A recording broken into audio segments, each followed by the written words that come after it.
So we're going to begin with a chant, um, Sahanavavatu, which is the completely non-sectarian, very insightful Shanti path from the beginning of a number of the Vedas and Upanishads.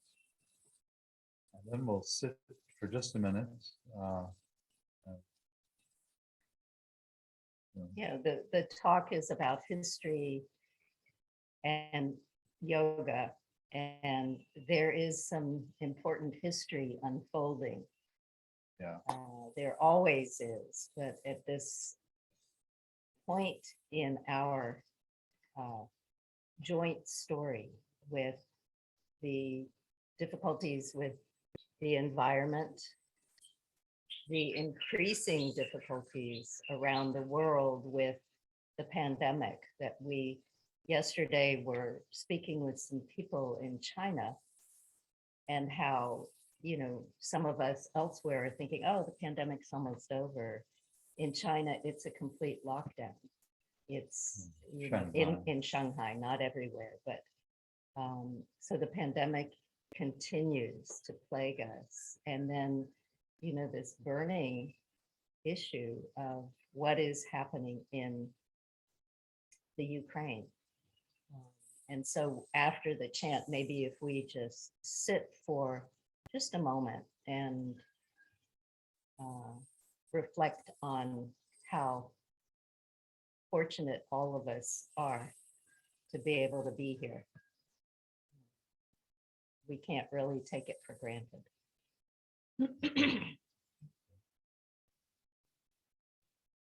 Hmm.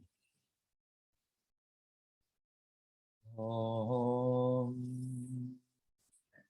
Sahana Vavatu Sahanao Munaktu Sahaviryam Karavavahai Tejasvinavaditamastu Mavid Vishavahai Shanti Shanti Shanti.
So may we act and communicate intelligently to help alleviate all this unnecessary stuff.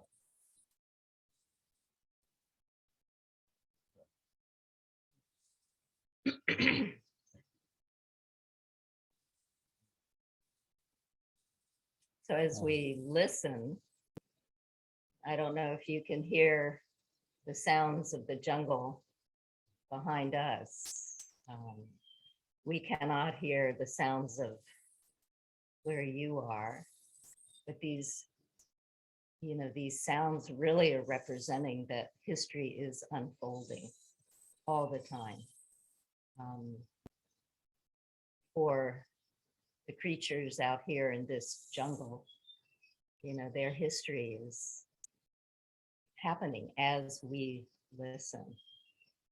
And our lives are unfolding. And the history of our lives, the history of the world as a whole, that's unfolding all the time. And we know that. But it's very interesting to sort of reflect on what that means in terms of our own practice as people who are drawn to yoga, possibly Buddhism, and contemplative mind states. Like, what is history really all about? And what we do with it, what we make of the story of history, because every moment passes and that's history. That's what we say. Oh, it's history. And in fact, is true. That's the past. But what we see as the history just comes from these little teeny two-pointed eyes that we have, and we don't always see the full picture. And yet it is what we must do and what we do to interpret the history, to know what we know about the history. And then when we think deeply about it, we realize that when we have made a conclusion about history, there's an opportunity to act. And so in that step-by-step process of perceiving what is going on, and then making a story about it, if we use our facilities and our language carefully, we get a more whole and possibly a more balanced picture. So it's even from the very, very start, if we can remember that how we interpret it, the language we use, and then the assumptions we make about what has happened or what is happening, that's part of a yoga practice, and that we refine the use of language, that skill, just like we might refine our pranayama practice or our chanting practice. And then, in our own minds, we record the history. We make a story up about what's happened in order to make it make sense. Often this comes before we've even acted, but sometimes not, or they're interfaced. And one of the things we have laughed about, or I've laughed about myself, is when I make my own personal history, it's like, I think about this in terms of yoga. In my distortion of history, yoga in terms of Ashtanga yoga started the day I got off the bus in Mysore, India. That's the beginning of Ashtanga yoga. That's when the world began. And we tend to do that. And so then we think, well, this is what history means. This is what it is like. This is the truth.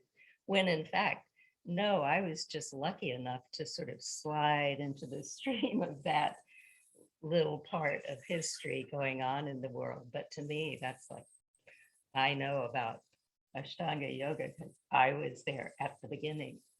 And so we find ourselves now in history, like we were saying before, at this incredible juncture that is an opportunity for, good action and good intention to be put into play, because all of our actions, even our interactions on the internet, even our interactions with people we might meet at a marketplace who we don't really know. All of those actions, as we all know, they have repercussions. That's what karma is.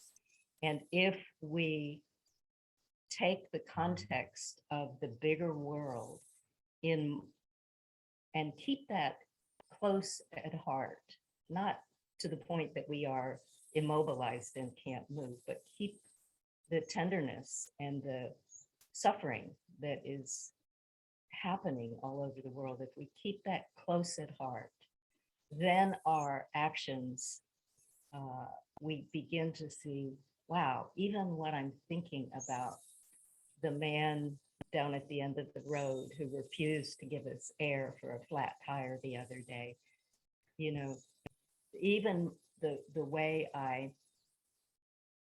felt really, horrible about that situation, that has consequences.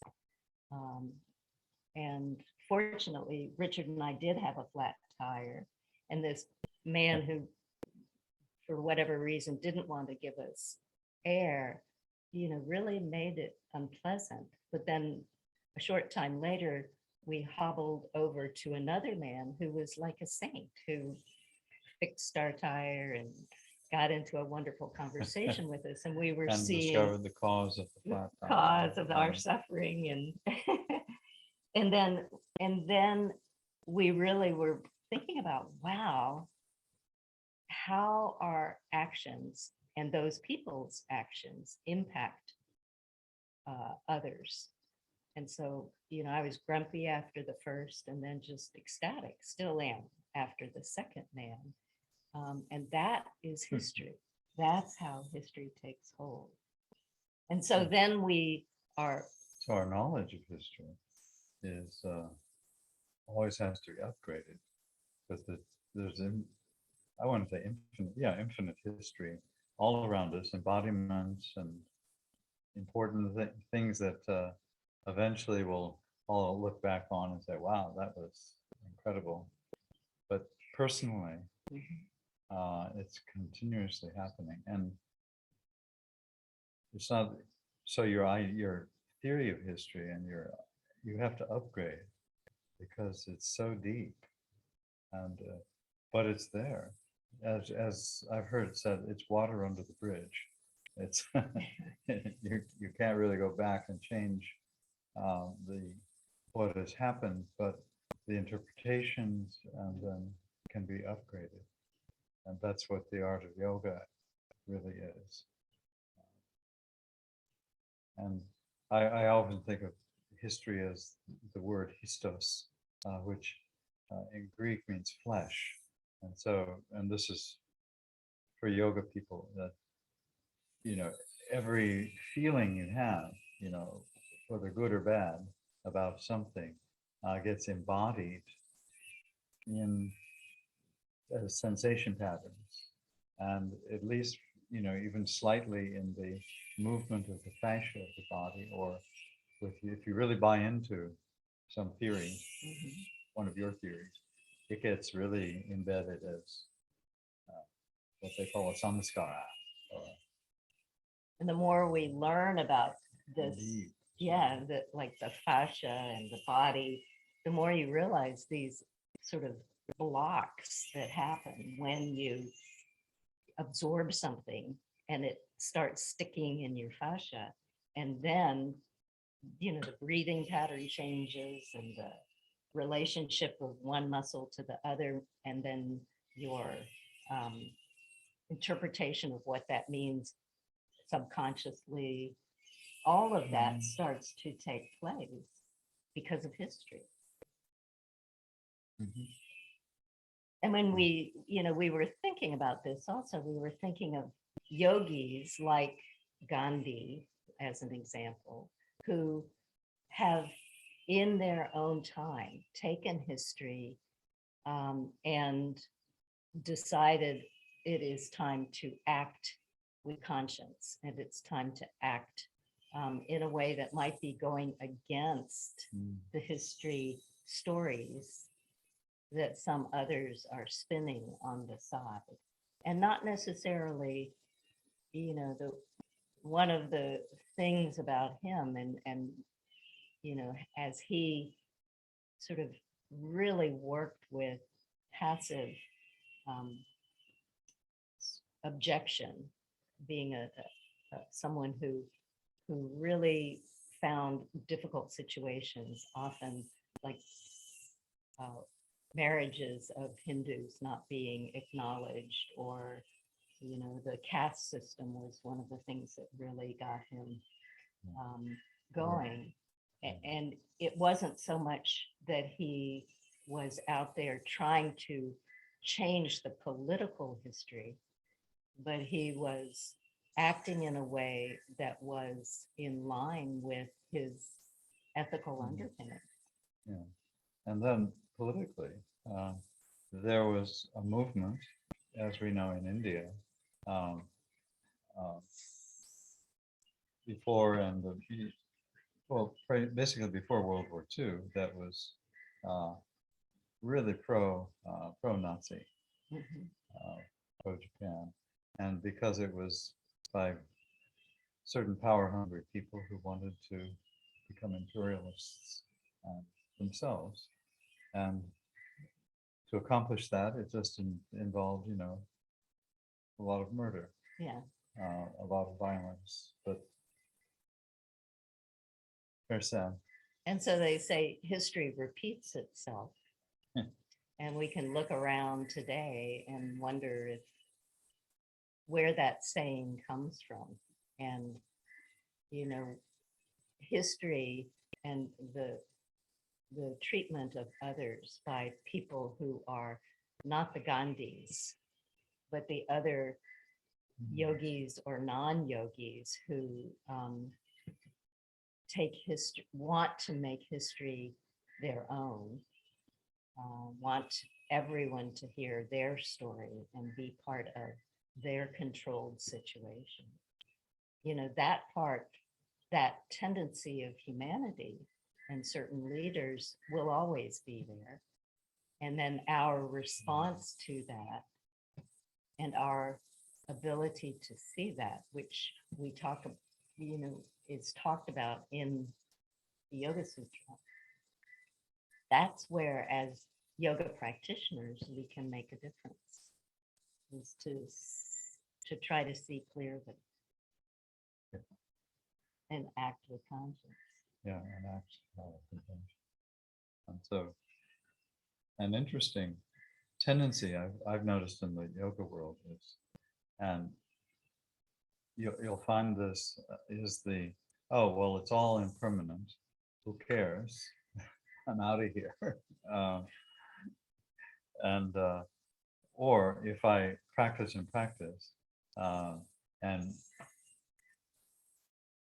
if I can, so that I'm the most humble person around, then I will gain the power of checking out, or I'll gain the power of, I'll become like God, and I'll gain my own universe, or Indraloka. And this is a kind of view that is very systematically deconstructed, even at the beginning of the Yoga Sutra.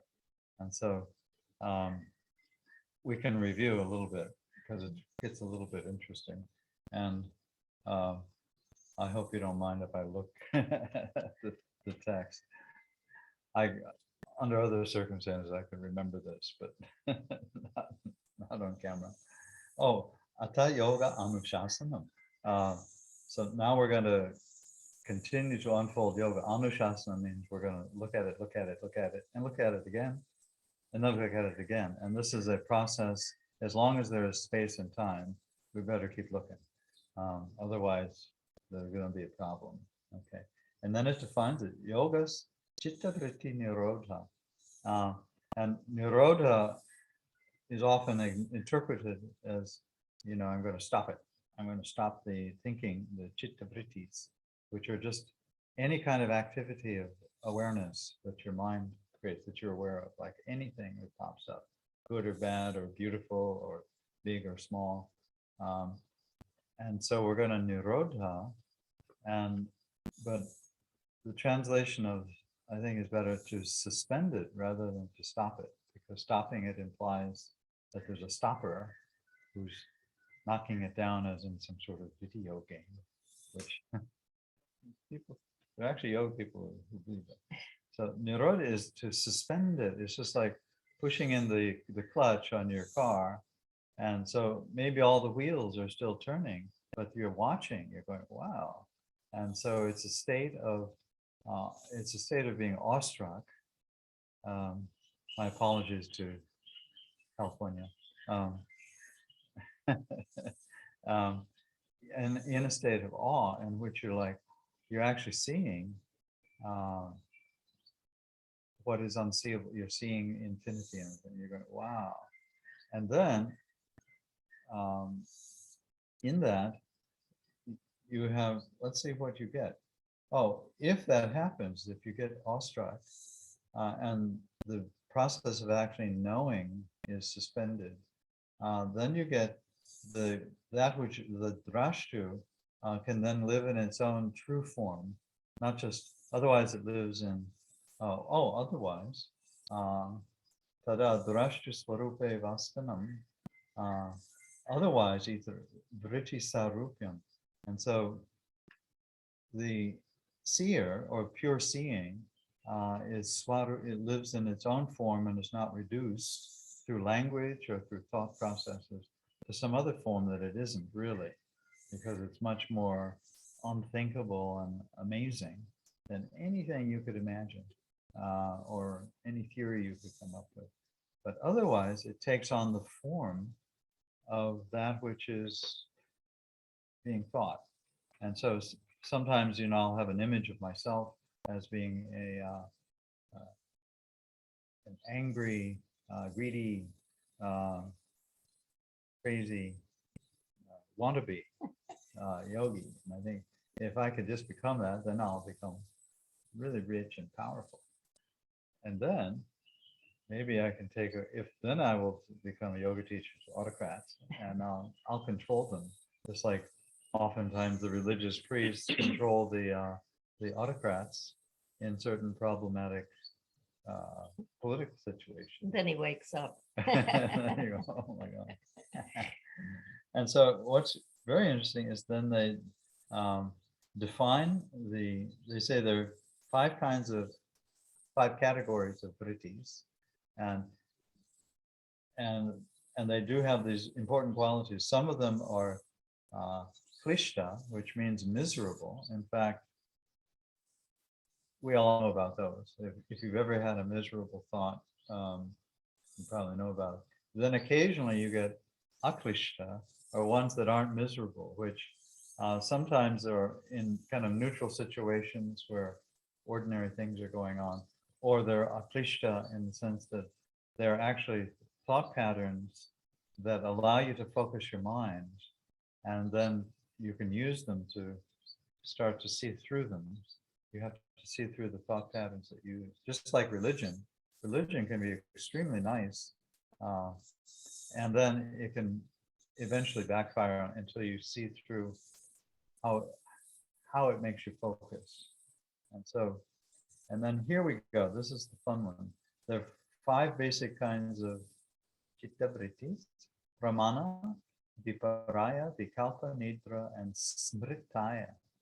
And so pramana is correct perception. That's when you're actually seeing things pretty clearly.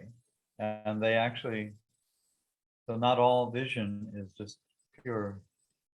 And so, uh, pramana has three things, or three basic ways. And if you think of a fourth, you can always text Patanjali. He's still around somewhere, at least in my imagination.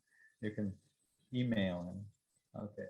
And so that is pratyaksha, means in your face. So that which is coming up in your face, like a lot of your experience throughout the day, if you pay attention, like sound and smell and sound, even We're dominated by sounds Yeah, here. here the jungle sounds all around it. And so that which arises right in front of you, which is often ignored. Uh, and then anumana means good thinking. And so they're in favor of like intelligent, logical uh, thinking, which on certain levels is like on the level of language is, you know, you can go to school and you learn how to think logically. But then the thinking also is deeper. There are very quick levels of thought process, which are just more, um, can't be talked about. They're just more gut feelings, like your emotional gut, and way down. And then, very important, is, agama. And that means others. And they're referring, agamas are not the authoritarian scriptures or the Vedas. Those are considered sources of important sources of knowledge, or your favorite holy book. But the agamas are those which are um, just others, but others who are basically trustworthy. And we do that all the time. When you're walking down the street, most people in most situations are relatively, they're not trying, unless they're thieves or criminals, they're not trying to rip you off. And so if there's um, something over the hill, like a big storm coming or a big wind, they'll usually just tell you. And it's not like something you have to worry about. And so that's the way you get actually good knowledge is quite extensive here. But then very important is the next one, which is called viparaya. And this is bad knowledge. It's like complete missing it, bad theory. And they call it mithya jnana. So jnana, is just knowledge or wisdom. And mithya is the same word as myth. It's just something that's made up and it's not atadrupa. It's not standing or not grounded in any actual uh, form. And so it's just um, even a good hallucination is based on recognizing another form within that form. And so, um, but oftentimes we have that. And this is misperception.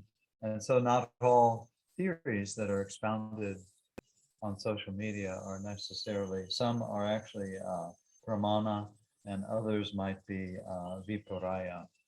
And so they distinguish very clearly between them. And then vikalpa is where people get confused. Vikalpa means the imagination.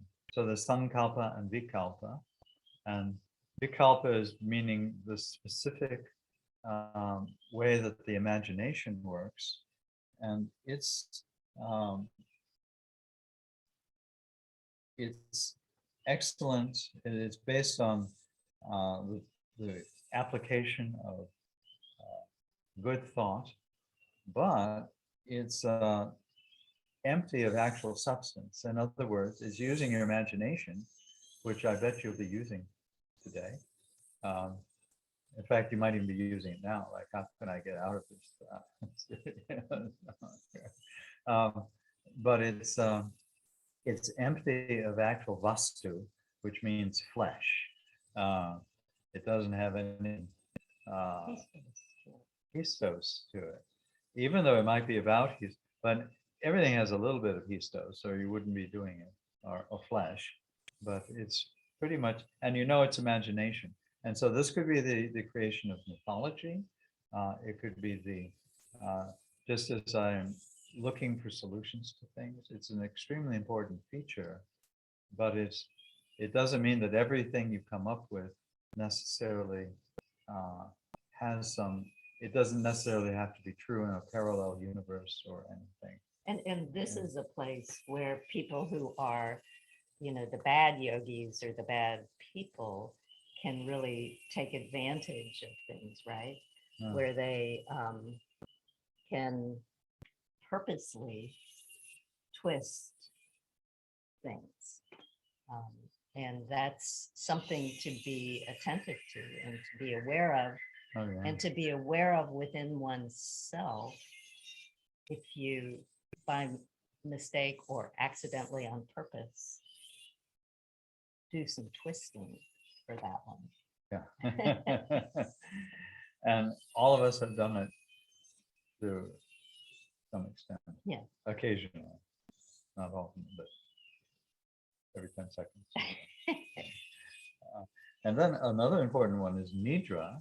And this one you're probably more familiar with.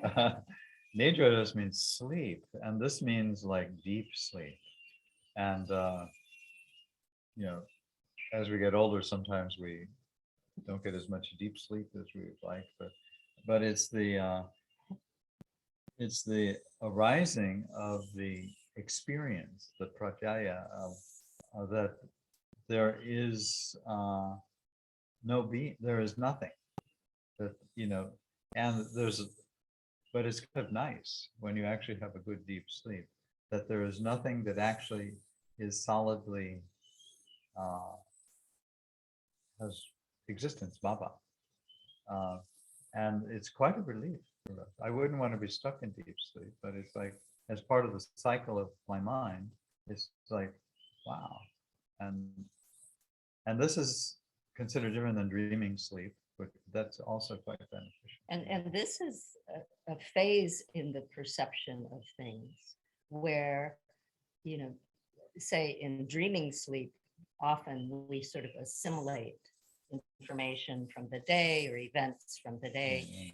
And in a sense, because of the, the physical activity that goes on in the body in deep sleep, this is a time when we can assimilate on a physical level unconsciously the subtleties of what we have had insight about or what we've encountered, so that it's a time where almost we can reset and find the ground, and then see the emptiness. Yeah, in dreams, sometimes the mind will take things to their extreme. And if you're practicing, you can also bear witness. So you can have like, you're dreaming, but also you're kind of awake. And the more you practice, the more you can have this kind of lucid thing. So and then you can see your own inner, that your mind can make you or create out of you. You can become a bodhisattva, you can become an angel or a complete demon, or the just absolute horror, and all of the above, none of the above. And then of the 5 chitta-vrittis, the last one is called smriti, and it's verse 11, anubhuta vishaya asam pramosha smriti. And so this is when, and it's often translated as memory, and that's really an inadequate translation, because it's the ability to allow the original arising of whatever the event was, which is usually through the sensations, often sounds, and so the direct sensations that are arising and smriti is to not allow them to be stolen away, is what the verse, or to be taken away by even the imagination or something. So you're able to go back to kind of the raw experience. And this is in Pali, sati, this is the word for mindfulness. And it's really meaning mindfulness, which is a huge key into the Yoga Sutra. And many translators of Yoga Sutra who, due to history, they go through phases where the Buddhists are really great, and we should borrow all of their stuff and have fun, and or then a few hundred years later that they're the enemy because they're confusing, and anyway they're just empty. They don't know anything. It's all emptiness, and they would admit that, and then and so and politically it goes back and forth. So that's probably one of the great keys to the Yoga Sutra. And then if you can, there are two things to get this state of awe, and one is abhyasa, which is to become stable or grounded, and that's and the Yoga Sutra says, and you do that through a long time. You have to keep practicing with a sense of devotion and service to others. And so the way you actually practice is to have the sense of service, and you have to do it for a long time through all of the ups and downs. And then vairagyam is when you don't want anything for yourself, basically. And you experience the joy of letting it go, because really you're not in it. And so this partial insight, and by concentrating the mind in meditation, you've used some kind of trick to say, oh, this is important, like concentrate on this. So and we all have to do it many times a day. But then if you're really paying attention, you look closer and you see that what you're paying attention to is inseparable from its entire background, its entire history, and its potential history. And so you start to see, and you become initially awestruck again. You go, and then you, because there's nothing to hold on to and there's no one to hold it, you just go, and that's the sense of awe. So awe is often represented by, which is, I could be scared, but I could be. Yeah, we're crazy. Yeah. We're And so all, and that's where yoga becomes complete, the completion in which you see even your mind as it's active, there's nothing in it that you have to do to stop it. And oftentimes in meditation practice, we want to stop. Oh, that's not my idea of nirodha. Of course, any idea you have of nirodha, that isn't nirodha. And so it's quite nice to practice. and so the idea of meditation is not to stop the mind, but to allow the mind to clarify. So you may have done the practice where you in a sitting meditation, you imagine a glass of water on a table at about eye level. And in the water, there's some sort of sediment, some mud or some sand or something. And just before you put it on the table, you stir the water. And then as you watch it, you notice the sediment settling to the bottom of the glass. And the meditation becomes this feeling of recognizing that's what the mind does, where it's got all this chaos going on.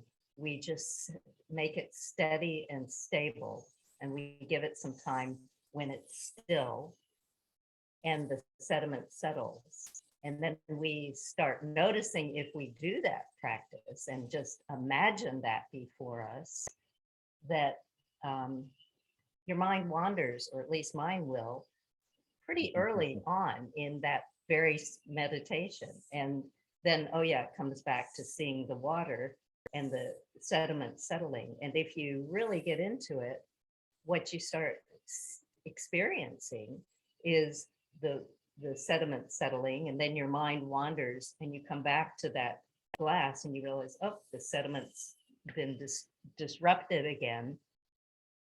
I'll watch as it settles. And so this idea of it is one of meditation not being something to stop that process, but to embrace it and to, over time, that's why it takes a long time, to cultivate the ability, or to aim at the ability to be more aware. And awareness then is not something that is an object, it's awareness. It's this ability to not interfere, and to really be clear with, to see as clearly through all of these capacities that we've just gone over, to see as clearly as possible. And so the practice and the length of time we do it, and the effort and the release that we put into that, that is what allows, eventual clarity, and for some, even moments of enlightenment or insight. We'll settle for, a little less sediment floating up in the water. I'll go to that level. That's fine. And of course, then the mind gets attached. Oh yeah. Oh, I had that experience. Now I can start my own religion. And so it's interesting how and so the nice thing is there are so many different manifestations of this basic practice. They're called paying attention, and continuing to pay close attention. One of them is they recommend that you can get this deep level of samadhi from loving Ishvara. And then, of course, then people say, oh, Ishvara, I'll translate that as God, but actually it means the beloved. And so it might be, how the beloved is appearing, and the problems that then come from reducing the beloved. And so you can experience the beloved oftentimes these days it's easy in other species, like puppies are becoming, and we have some strange animals here in the jungle. And it's just a kind of preciousness that then in that you have this flash of samadhi. And if that doesn't, then if you don't do that, then there are other practices like the Brahma Viharas or the Metta practice, in which you're really cultivating a sense of compassion for other beings without getting too theological about it. And you just, if you see someone who's happy, rather than practicing the more natural envy, how can I get rid of their habit and make it steal it? But you're actually you're friendly with, and so there's a natural friendliness, especially in yoga communities that are kind of global. There's a natural maitri. And then karuna is compassion for some where there's suffering. And then if you meet someone who's actually luminous, then you're happy for them. That's really hard, because often, particularly in the yoga world, if there's someone who's luminous, then you practice like, how can I write something to take them down, or if I meet another form of yoga in a different country that I'd never even heard of before, how can I subjugate it to my superior culture? That's we do all the time. And then of course the difficult one is those who are rascals, who are actually very cruel, and who and how to not be driven insane with hatred for them. And that's very powerful, and that's something we all have to deal with, and how to see them deeply, so that you see inside of your own self the same problems, the same greed that they have, actually your mind can manifest that very easily. And so to be able to see, and this way you can start to see all beings. Uh, and the Yoga Sutra encourages that. And of course, then if you can't do that, try exhaling and holding the breath. And we think, oh, that's a cop out. But it's actually, if you exhale deeply, you'll get in touch with the pelvic floor, with the parts of the body that we start to have, we share with others. Like the planet Earth, the environment, we share. And that if we start to notice that, or if those crazy psychopaths, if they were to notice that they could exhale and hold their breath out, maybe for like 20 years, then they would start to notice that there's an environment that we all share. There's the climate. There are many other species besides our one crazy species as humans. So the practice goes on. And this is really how we know what we know. And then we won't go in depth into it, but then you take what you have perceived and you start to discern. You start to discern from that. You start to calculate and decide what is the most, what action can I take, knowing that in this idea of history being this ongoing story that historians will write down in the future about this time in history, or that we've written ourselves about some past little history in our own lives. That, you know, if we can do these practices, do I have a bug on my face? Yeah. Jungle. If we can do these practices with a little bit of more clarity each time we do them, with a little bit more sincerity, or this idea of devotion, not to oneself, not to a solid God, but to, you know, the whole environment, the whole context we find ourselves in. Then we start to be able to take action that helps to create a history that is one with conscience, that is one with ethical underpinnings, if we can maintain them ourselves. And so as we look at these ways we perceive things on another level, it's really important. And it's a practice that is done by many yogis and many Buddhist practitioners, which is to reflect on the importance and the sort of the miracle that here we are, given this bodily form in this day and age. And this is this precious opportunity to do something of service, not only for our loved ones, but something of service in a big and more general way, so that the idea of service is not an exchange. It's not transitional, or like a transition from someone I do something for that they give me something for. It's this idea of behaving in a way that is supportive of to others, which is generosity. That's a form of being generous.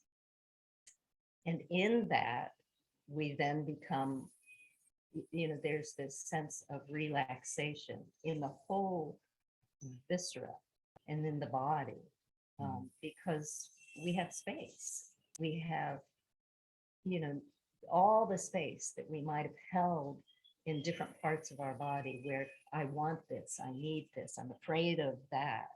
Those spaces, when we see the preciousness of being born in this particular time, having the opportunity to read and learn about these teachings, and having the opportunity to then act with discernment, all of the spaces that are closed off by, sort of this history of me, those start to disappear in this awesome state that Richard's just been talking about. And then we have a sense of clarity of mind and of body. If we've been doing our asana practice, we have strength, and those things can apply to taking care of what needs to be taken care of in the best way we see fit. And so I was thinking this morning about, we often talk about the fact that we're in a, here we are in this vehicle that is me, and I'm driving down the road, and my vehicle is turning into a jalopy at this point, but I'm still sticking with it. And when you have this sense of an understanding of how we're perceiving things and the impact that every action we take, every thought we take, that all of that has impact, then you, as you drive along, you don't just get on the road and speed and try to get where you're going fast, but you start to drive with a little more care. You can speed up when you need to, slow down, avoid bumps, stop when someone's in the road, and you, rather than run over them like you have many times in the past, you really can drive this vehicle in a way that is sustainable, that doesn't use gas and energy and cause problems, but causes some good things to evolve. Interesting. Yeah, the word for vehicle is yantra, Mhm.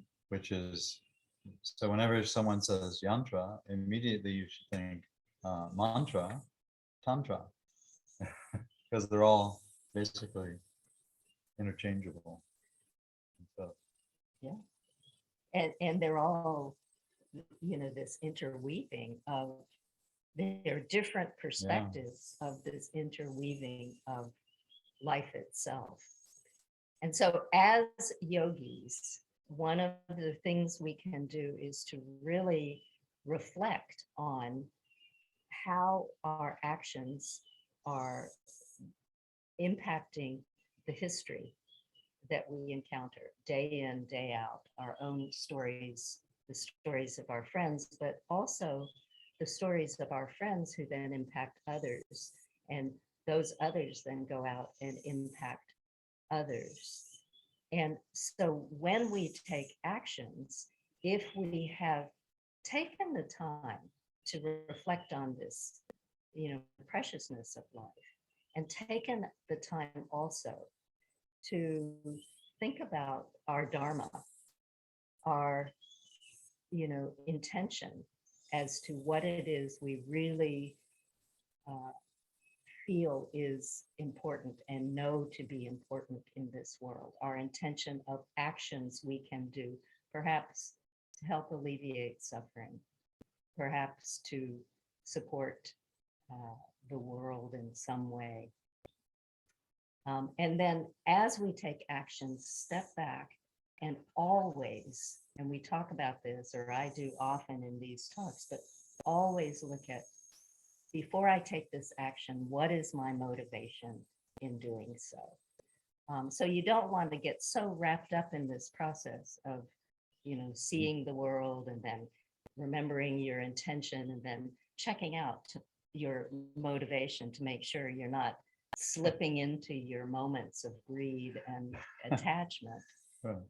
But to do that process quickly, and so that you really are not having dissonance between what your intentions are and what your ethics are and what your motivations are, that those are all part of the same package that are consistent with clarity of mind and strength and stability and stillness that these practices give us. Yeah. And that's how we make our own little history. And that's how our own little histories impact others and impact the bigger picture of history. Yeah. Yeah, history is all intertwined. And so the potential is that it's open. The future is open to creativity. Um, and so karma is actually a creative function, but it's to be creative is difficult. Yeah. But what else are you going to do? I mean, so the yoga is the alternative is suffering. Yeah. That's the alternative. So I'll choose creative. Yeah. So to be creative and to be able to continue to see others or step into the position that someone else has taken to try to see the world from their point of view. That doesn't mean you have to agree with it. That's that, the Brahma Viharas again, but to really realize yours is not the only perspective. And that's how history becomes really broad rather than more and more and more and more refined until damage is done and suffering occurs.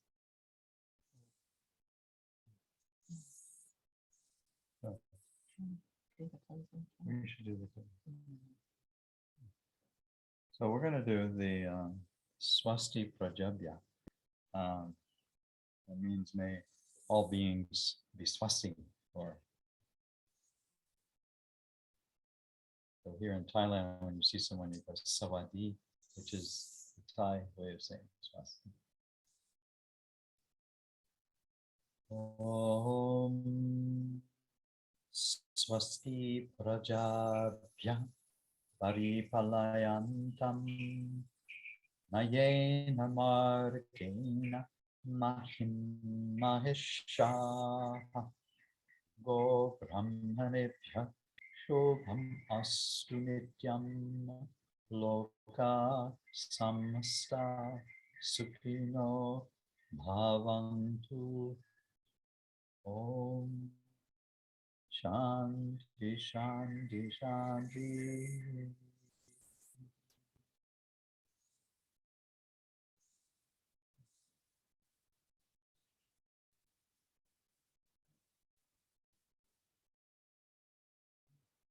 Thank you.